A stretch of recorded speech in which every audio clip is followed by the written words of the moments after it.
அனைவருக்கும் வணக்கம். பொதிகை தமிழ் மன்றம் யூடியூப் சேனல் வழங்கும் பேச்சு திருவிழாவில் பங்கெடுப்பது குறித்து நான் மிகவும் மகிழ்ச்சி அடைகிறேன்.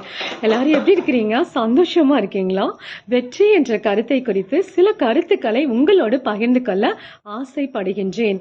ஒரு பள்ளிக்கூடத்துல படிக்கின்ற ஒரு சிறுவன், அவனுக்கு டென்னிஸ் விளையாடணும், அவங்க பள்ளிக்கூடத்துல இருக்க அந்த டீம்ல சேரணும் அப்படின்னு ரொம்பவே ஆசைப்படுகின்றான். காரணம் என்ன அப்படின்னா, அந்த பள்ளிக்கூடத்துல படிச்சு டென்னிஸ் விளையாண்டு பல சாதனையாளர்கள் உருவாகியிருக்காங்க. அவங்கள போலவே இவனுக்கும் ஆகணும்னு ஆசை. ஆனா என்ன காரணம் அப்படின்னு பாத்தீங்கன்னா, அவன்கிட்ட பண வசதி இல்லை. அதனால எங்கேயும் போய் பயிற்சி எடுத்துக்கிறதுக்கு வழி இல்லை.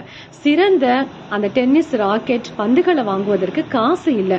உடனே அவன் என்ன முடிவெடுக்கிறான் அப்படின்னா, அவனிடம் இருக்கிற காசை வைத்து ஒரு சாதாரண டென்னிஸ் ராக்கெட் பந்தை வாங்கிட்டு வீட்டுக்கு போறான். வீட்டுக்கு போய் பல மணி நேரம் தொடர்ச்சியாக வீட்டினுடைய அந்த சுவரினுடைய ஓரத்துல பந்தை அடித்து அடித்து அவன் பயிற்சி செய்கின்றான். பல நாட்கள் ஆகின்றன, மாதங்கள் ஆகின்றன. அவங்களுடைய பள்ளிக்கூடத்துல ஆட்கள் எடுக்கிறாங்க அந்த டென்னிஸ் விளையாடுவதற்கு. அப்ப அந்த கோச் வராங்க, ஒவ்வொருவரையும் விளையாட சொல்லி பாக்குறாங்க. இந்த பையனை முதல் ஆளா செலக்ட் பண்றாங்க. எல்லாத்துக்குமே ஆச்சரியம். இந்த பையன் எந்த விதமான பயிற்சி வகுப்புக்கும் போகல. அந்த அளவுக்கு அந்த ரூல்ஸ் அண்ட் ரெகுலேஷன்லாம் இவனுக்கு தெரியாது. எப்படி இவனை தேர்ந்தெடுத்திருக்காங்க அப்படின்னு சொல்லிட்டு எல்லாரும் ரொம்பவே யோசிக்கிறாங்க. அப்ப அந்த கோச் என்ன சொன்னாரு அப்படின்னா, இந்த பையனுக்கு அந்த முறையான அந்த கற்றல் இல்லாம இருந்தாலும் ஒரு பந்தை திருப்பி அனுப்புவதற்கு, பந்து எந்த நிலையில வந்தாலும் இந்த பையன் திருப்பி அனுப்புறான். அந்த அளவுக்கு இவனுக்கு அந்த திறமை இருக்குது. இந்த போட்டியில வெற்றி அடையணும் அப்படின்னா அது விளையாடுவதற்கான அந்த முறை மட்டுமல்ல, பந்தை திருப்பி அனுப்பக்கூடிய அந்த திறமை வேண்டும். அந்த திறமை வெற்றியாளராக உருவாக்கும். அந்த திறமை இந்த பையன்கிட்ட இருக்கு, அதனால நான் செலக்ட் பண்ணேன் அப்படின்னு சொன்னாங்களாம். அந்த பையன் செலக்ட் பண்ணிட்டாங்க. அந்த டீமுக்காக நிறைய மாவட்ட அளவுல விளையாடுறாங்க. வெற்றி மேல வெற்றி பெறுகிறாங்க, கோப்பைகளை பெறுகிறாங்க.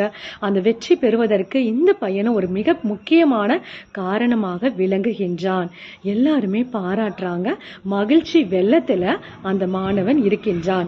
வெற்றியாளராக சாதனை படைக்கின்றான்.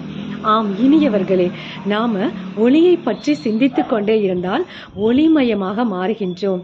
அன்பை பற்றி சிந்தித்துக் கொண்டே இருந்தால் அன்பானவர்களாக மாறுகின்றோம். தர்மத்தை பற்றி சிந்தித்துக் கொண்டே இருந்தால் ஒரு தர்மத்தினுடைய தலைவனாக மாறுகின்றோம்.